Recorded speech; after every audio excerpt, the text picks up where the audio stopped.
नमस्कार, future express में आप सभी का स्वागत है। मैं हूं सुमित। हफ्ते का पहला कारोबारी सत्र, भारतीय बाजारों में तेजी और तेजी लेड बाय अगेन बैंक्स, जहां पर एक बढ़िया तेजी देखने को मिल रही है। हालांकि तेजी ऊपरी स्तर थोड़ी सस्टेन नहीं कर पाई, थोड़ी सी बिकवाली वहां जरूर देखने को मिली, लेकिन उसके बावजूद भी मार्केट हरे निशान में भी कामकाज कर रहा है। करीब करीब 1/4% या फिर फ्लैट टोन पर इंडेक्स ट्रेड करता हुआ। मिड कैप स्मॉल कैप में आज भी खरीदारी है, 0.5% ऊपर है mid cap index, small cap index भी करीब करीब 0.5% ऊपर कामकाज करते हुए।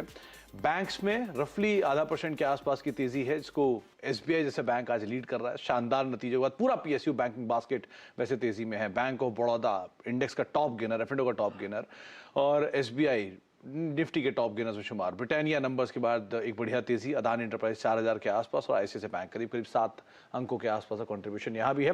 बिकवाली आईटी स्पेस में है, तो आप इन्फोसिस मेजर लेगार्ड के तौर पर आज आपको कामकाज करता हुआ दिखाई पड़ेगा। इस बीच एक खबर आप स्क्रीन के निचले भाग पर देख रहे हैं, जहां पर दक्षिण भारत में सीमेंट के दाम बढ़ने की बातचीत, और 20 से 30 रुपए पर बोरी के आसपास दाम बढ़ा सकती हैं कंपनियां। ये इन्फॉर्मिस्ट के हवाले से कुछ खबरें आते हुए दिखाई पड़ रही हैं, और आज से दाम जो है वो बढ़ सकते हैं। तो अल्ट्राटेक सीमेंट, इसके ऊपर आप नजर रखें। और कुछ देर पहले जिस कंपनी के नंबर आए थे वो था इंडिया सीमेंट, जिसका मेजरली दक्षिण भारत में कामकाज है, उसके ऊपर आप नजर बना के रख सकते हैं।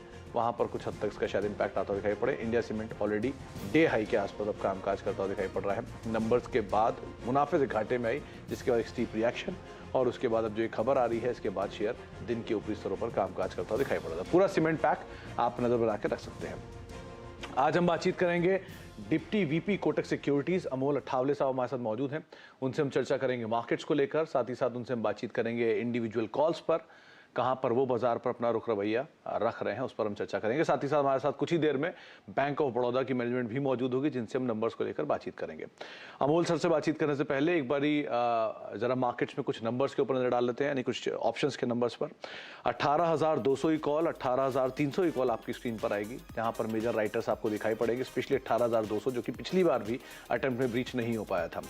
18,000 एक मजबूत बेस के तौर पे अभी कामकाज कर रहा है, और वो बेस शिफ्ट होकर 18,100 है। तो 18,100, 18,080 और ऊपर 18,200, ये एक रेंज जिसको इंडेक्स ब्रॉडर मार्केट में एटलीस्ट देख रहा है।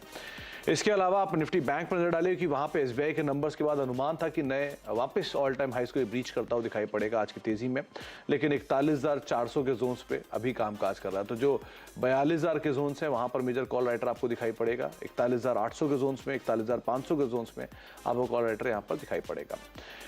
अमोल सर से हम बातचीत कर लेते हैं। अमोल सर नमस्कार, स्वागत है कार्यक्रम में। सबसे पहले तो बाजार को लेकर आपका व्यू जानना चाहूंगा, क्योंकि मार्केट्स में अंडरटोन तो पॉजिटिव है और पीएसयू बैंक्स ही इसको लीड कर रहे हैं। तो निफ्टी और निफ्टी बैंक को लेकर आपका व्यू?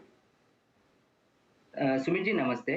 निफ्टी में अगर हम देखते हैं तो अप ट्रेंड कंटिन्यूएशन फॉर्मेशन है, और थोड़ा सा ओवरबॉट है टेम्पररी डेली और इंट्राडे टाइम फ्रेम में। इसके कारण ही मार्केट एक ओपन हुआ गैप अप अच्छे से, और उसके बाद मार्केट में एक इंट्राडे सेल ऑफ आ गया। बट मुझे लगता है कि अगर हम थोड़ा सा मीडियम टर्म व्यू देखते हैं मार्केट में, तो 18,000 जैसे कि आपने बताया और 17,900, ये दो इंपॉर्टेंट लेवल्स है। वहां पे ही हायर बॉटम फॉर्मेशन है डेली चार्ट्स पे। तो अगर जब तक ये लेवल ब्रेक नहीं होते, तब तक आई थिंक लगता है कि कंसोलिडेशन भी रहेगा, तो भी पॉजिटिव बायस के साथ ही कंसोलिडेशन रह सकता है। और ऊपर में अगर हम देखते हैं तो 18,260 का इमीडिएट रेजिस्टेंस, जो भी आज के डे हाई के आसपास है, वो हम बोल सकते हैं कि ये थोड़ा सा प्रॉमिसिंग रेजिस्टेंस है। अगर ये ब्रेक होता है तो आई थिंक आगे आने वाले इसमें 18,400 और 18,500 के लेवल भी आ सकते हैं। 18,265 के जोन्स अगर ऊपर के लेवल में ब्रीच होते हैं तो 18,400, 18,500 के जोन्स खुलते हुए दिखाई पड़ सकते हैं, लेकिन सो फार मार्केट वहीं पर आकर थक रहा है। अच्छा अमोल सर, निफ्टी बैंक के केस में यहां पर आउट परफॉर्मेंस है, स्पेशली पीएसयू बैंकिंग बास्केट की तरफ से, और यस, चाहे फ्रंट लाइन हो या मिड कैप हो, दोनों ने बहुत स्ट्रांगली परफॉर्म किया है। तो निफ्टी बैंक की तेजी थोड़ी थक रही है, या अभी आपको लग रहा है कि नया ऑल टाइम हाई दोबारा ब्रीच करेगा ये? Yes, I think bank Nifty में एक इंटरेस्टिंग फॉर्मेशन हुआ है। आज पीएसयू बैंक बड़े हैं, बट अगर हम ओवरऑल बैंक निफ्टी का फॉर्मेशन देखते हैं तो रेंज बाउंड एक्टिविटी है, जहाँ की नीचे में 40,800 का एक बेस बनाया हुआ है, और ऊपर में अगर हम देखते हैं तो 41,800 का एक रेजिस्टेंस है, जहां पे कंसिस्टेंटली ये रेंज के अंदर ही बैंक निफ्टी ट्रेड हो रहा है। नो डाउट आज PSU bank extra ordinary perform किए ओपनिंग में ही, बट अगर हम प्राइवेट बैंक्स में देखें तो थोड़ा सा प्रॉफिट बुकिंग वापस से उसमें दिख के आ रहा है। तो मुझे लगता है कि ये रेंज बाउंड एक्टिविटी कैरी रहेगा, और अगर ये 41,800 का जो अपर बाउंड्री है बैंक निफ्टी का, वो अगर ब्रेक होता है तो आई थिंक फिर उसमें एक्टिविटी और ज्यादा इम्प्रूव होगा पॉजिटिव साइड पे, और वहां पे हम देख सकते हैं कि 42,300 42,500 आने के चांसेस फिर बढ़ जाएंगे। ऑन द फ्लिप साइड अगर हम देखते हैं तो 40,800 का जो बेस है, अगर वहां पे वहां वो सपोर्ट अगर टूट जाता है तो मुझे लगता है कि ये सेलिंग प्रेशर की तरफ थोड़ा और एक टेम्पररी करेक्शन ट्रिगर होगा, जहां पे हम देख सकते हैं कि 40,500 इमीडिएट में और 40,300 के लेवल भी हम देख सकते हैं। ओके, तो नीचे की तरफ 40,300 के जोन्स आप मान के चलिए, और ऊपर की तरफ अगर बाजार में स्ट्रेंथ रहती है तो शायद ऑल टाइम हाइस दोबारा ब्रीच होते हुए दिखाई पड़ सकते हैं। अमोल सर, इंडिविजुअल कोई स्टॉक जहां पर आपकी नजर है, कौन कौन से बाय कॉल से sell calls? Yes, I think broader overall market अगर हम देखते हैं तो जो इंडेक्स फ्रंटलाइन स्टॉक है वो थोड़ा सा रेंज बाउंड एक्टिविटी में है, बट आज मिड कैप और थोड़े से स्मॉल कैप स्टॉक्स में एक्टिविटी काफी आ रहा है।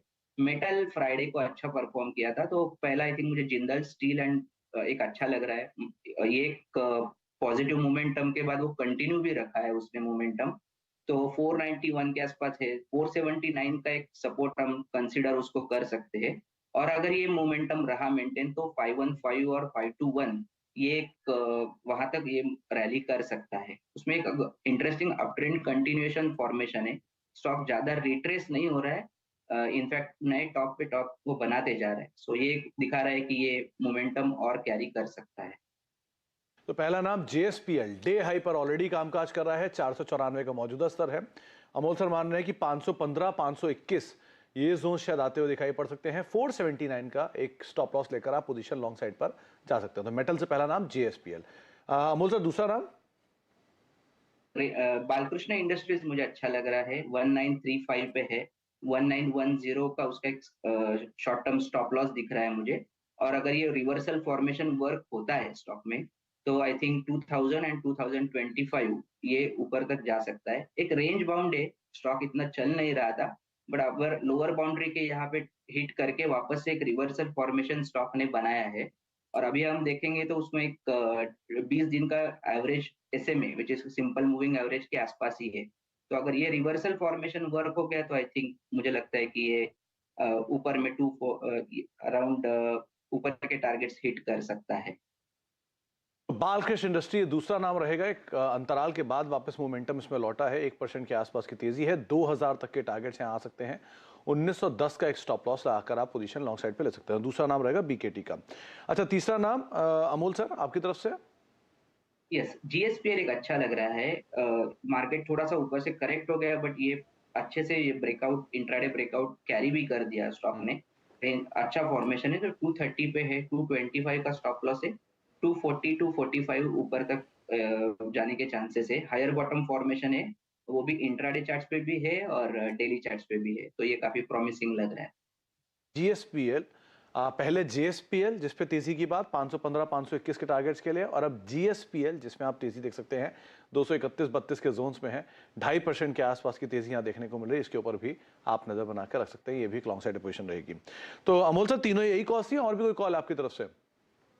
नहीं, अभी थोड़ा मार्केट रेंज बाउंड है, मुझे ये तीन ज्यादा प्रॉमिसिंग लग रहे हैं formation wise, technical formation wise, तो मेरे ख्याल से ये तीन बेटर ऑप्शन लग रहे हैं। चलिए, तो इन तीनों के ऊपर आप नजर बना कर रख सकते हैं। आगे भी हम अमूल सर से बातचीत करते रहेंगे, कुछ और स्टॉक्स पे चर्चा करेंगे, लेकिन उससे पहले हमारे साथ एक और खास मेहमान मौजूद हैं। हमारे साथ संजीव चड्ढा सर मौजूद हैं, MD and CEO bank of Baroda के। संजीव सर, पहले तो शानदार नंबर्स, उसके लिए बहुत बहुत शुभकामनाएं। बहुत ही बढ़िया नंबर्स है और उसका रिएक्शन ही मार्केट ने दिया है। सबसे पहले तो जो लोन ग्रोथ का आउटलुक है वो शेयर करेंगे, क्योंकि एक अच्छे नंबर्स अब तक देखने को मिले, लेकिन इस तरह की लोन ग्रोथ के साथ एक बेस बड़ा हो जाता है। तो यहां से गोइंग फॉरवर्ड लोन ग्रोथ का सिचुएशन कैसा रहेगा?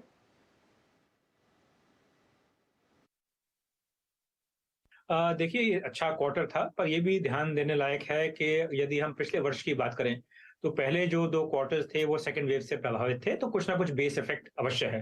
परंतु यदि हम अपने अनुमान की बात करें तो वर्ष की जब शुरुआत हुई थी तो हमारा अनुमान यह था कि जो लोन ग्रोथ है वो 10 से 12% के बीच में होगी, सिस्टम लोन ग्रोथ।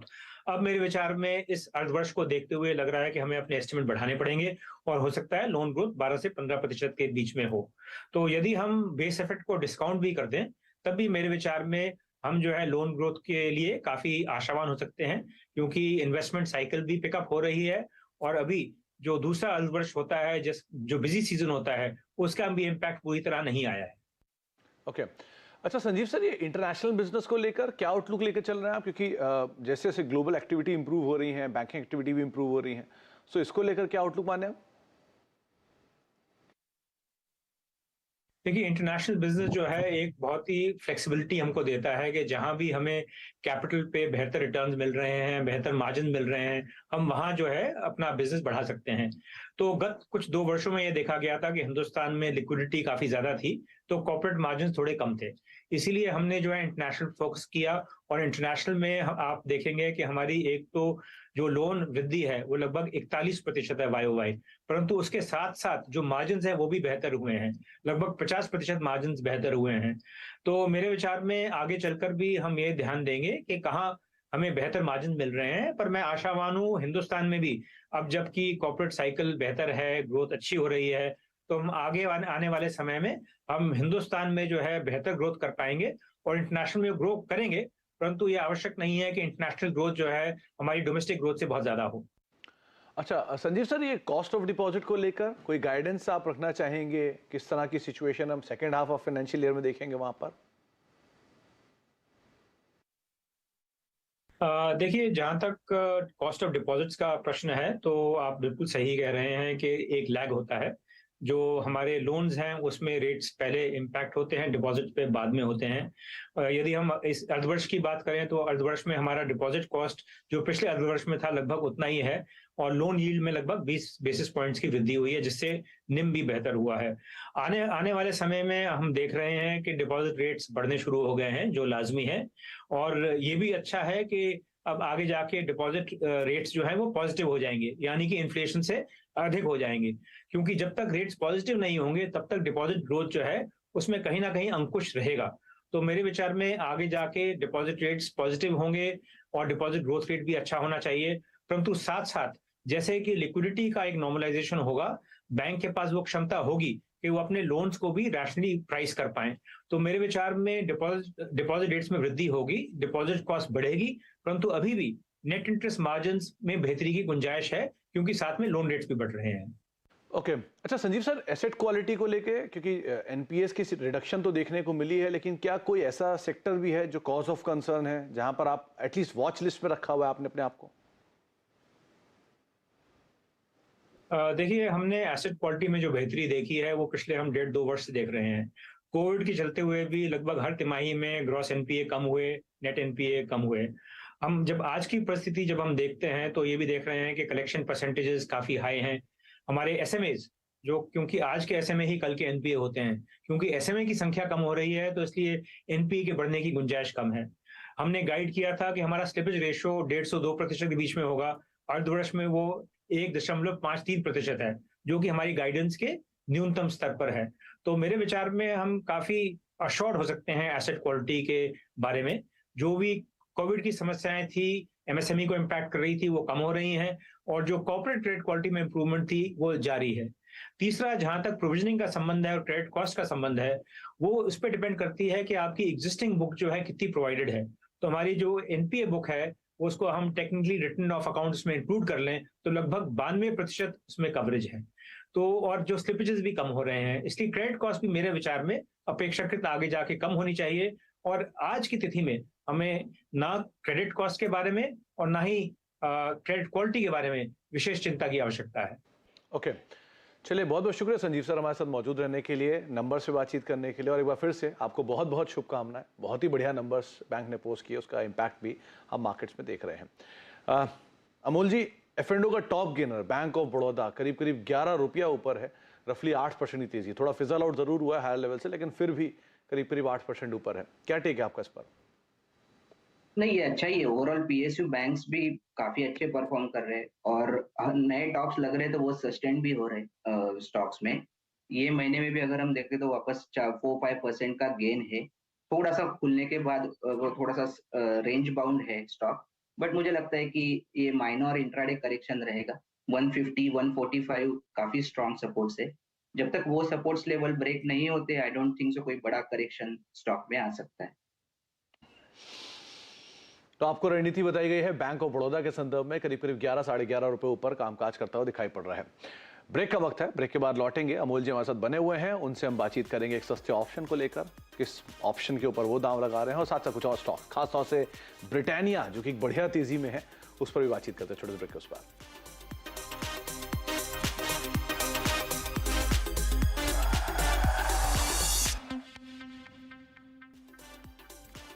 आप देख रहे हैं फ्यूचर एक्सप्रेस और निफ्टी करीब करीब 18,144 के जोन्स में भी कामकाज कर रहा है। मिड कैप इंडेक्स में 0.5% की तेजी और स्मॉल कैप इंडेक्स में करीब करीब 0.5% ऊपर कामकाज कर रहा है और निफ्टी बैंक भी रफली 0.5% के आसपास की बढ़त के साथ ट्रेड करता हुआ दिखाई पड़ रहा है।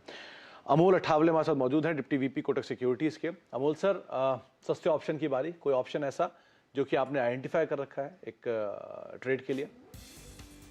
सुमित भाई, मैं थोड़ा कॉन्ट्रा व्यू लेना चाहूंगा। टेक महिंद्रा एक मुझे कॉल ऑप्शन अच्छा लग रहा है 1100 का, जिसका नवंबर का ऑप्शन प्राइस चल रहा है 6.55। टारगेट उसको लग रहा है कि 12 और 15 आ सकते हैं और स्टॉप लॉस उसका लग रहा है 3.20 रुपीज स्टॉप लॉस। ये ठीक लग रहा है। ये अभी अगर हम देखेंगे तो एक करेक्शन पूरा किया है, रेंज बाउंड है, नीचे के बाउंड्रीज में चल रहा है और अभी इंपॉर्टेंटली मुझे लग रहा है कि ये 20 और 50 डे ऐसे में, मतलब सिंपल मूविंग एवरेज के आसपास चल रहा है। तो यहाँ से अगर रिवर्सल आता है तो काफी प्रॉमिसिंग होगा रिवर्सल और सस्टेनेबल भी हो सकता है। तो मुझे लगता है कि इसमें एक आने वाले दिनों में अगर मार्केट ऊपर रहता है तो इसमें एक एक्टिविटी आने के चांसेस ब्राइट है। तो टेक महिंद्रा की 1100 की कॉल 6.5 रुपए के आसपास अभी आपकी स्क्रीन पर कामकाज कर रही है। अमोल सर बोल रहे हैं कि 12 से 15 यानी कि दोगुना या ऑलमोस्ट तिगुना ये हो सकता है और 3 रुपए 20 पैसे का आप स्टॉप लॉस मेंटेन करेंगे। कॉन्ट्रा कॉल है, थोड़ी एग्रेसिव ट्रेडर्स के ऊपर ज़्यादा बेट करें तो, लेकिन क्योंकि ऑलरेडी बीटन डाउन है आईटी तो बहुत ज़्यादा से डाउन सेट खुला भी ना हो, इसलिए भी आप 1100 की कॉल के ऊपर नजर रखेंगे। 6.5 रुपए का मौजूदा स्तर यहाँ पर देखने को मिल रहा है। अमोल सर, एक दो शेयर है जहाँ पर मूव है, अभी एक तो मूव आया इंडिया सीमेंट में, तो पहले तो उस पर बात करेंगे। नंबर्स आए, मुनाफे से घाटे में आया और उसके बाद अभी सीमेंट प्राइसेस की बातचीत थी, बढ़त की, और शेयर में रिएक्शन है डे हाई पर। अभी इंडिया सीमेंट कामकाज कर रहा है, इसको कैसे रीड कर रहे हैं आप, कहाँ तक जा सकता है? सुमित जी, देखिए स्टॉक रेंज में ही एक चल रहा है, नो डाउट कि सुबह का इंट्राडे जो सेल ऑफ था उसको पूरा कवर करके ये इनफैक्ट डे हाई क्रॉस करके 250 के ऊपर कंफर्टेबली ट्रेड हो रहा है। मुझे लग रहा है कि थोड़ा अभी उसमें वेट करना चाहिए। अगर ये रैली सस्टेन होता है, समझ लो कि एक 1:30 बजे तक 2 बजे तक होता है, तो हम बोल सकते हैं कि ये 250 का जो रेंज ब्रेकआउट है वो कंफर्मेशन के चांसेस उधर बढ़ जाते हैं। तो मेरे ख्याल से फिर 245 246 का अगर हम छोटा स्टॉप लॉस भी उसमें रखते हैं तो भी एक ब्रेकआउट कंटिन्यूएशन रैली उसमें चल सकती है जो आगे जाके 260 265 तक भी रह सकती है। बट थोड़ा वेट करें, ब्रेकआउट कंफर्मेशन आता है तो ही अगर हम वेट करेंगे तो वो ज्यादा अच्छा रहेगा। अच्छा, और ब्रिटानिया को लेकर आपकी राय? इंडेक्स का टॉप गेनर है, 10% ऊपर है नंबर्स के बाद, यहाँ क्या करें? ब्रिटानिया ओपनिंग में ही एक बड़ा ओपनिंग मिला, गैप अप हो गया और जो कंसोलिडेशन उसका चल रहा था फ्रॉम लास्ट 2 to 3 वीक्स का, उसको उसने ब्रेक कर दिया है। मुझे लगता है कि ये रेंज बाउंड रहेगा थोड़ा सा, क्योंकि बहुत बड़ा गैप से ओपन हुआ है। थोड़ा सा वेट करते हैं, अगर ये कंसिस्टेंटली मेंटेन करता है तो मुझे लगता है कि 4100 और 4060 ये दो इंपॉर्टेंट लेवल है। ये इसके ऊपर अगर रेंज बाउंड एक्टिविटी रहता है तो I think breakout continuation formation चालू रहेगा और ऊपर में हम 4225 4250 तक भी उसको देख सकते हैं। 4225 4250 ये वो जोन शायद ब्रिटानिया के आते हुए दिखाई पड़ सकते हैं। चलिए, बहुत बहुत शुक्रिया अमोल सर हमारे साथ मौजूद रहने के लिए, बाजार पर बातचीत करने के लिए, सभी शेयरों पर अपनी राय रणनीति हमें बताने के लिए, हमसे चर्चा करने के लिए बहुत बहुत शुक्रिया सर। इसी के साथ अब फ्यूचर एक्सप्रेस को ही समेटेंगे, एक ब्रेक का वक्त है, ब्रेक के उस पार आप आशीष वर्मा से जुड़ेंगे 7 सेंसेक्स लेके।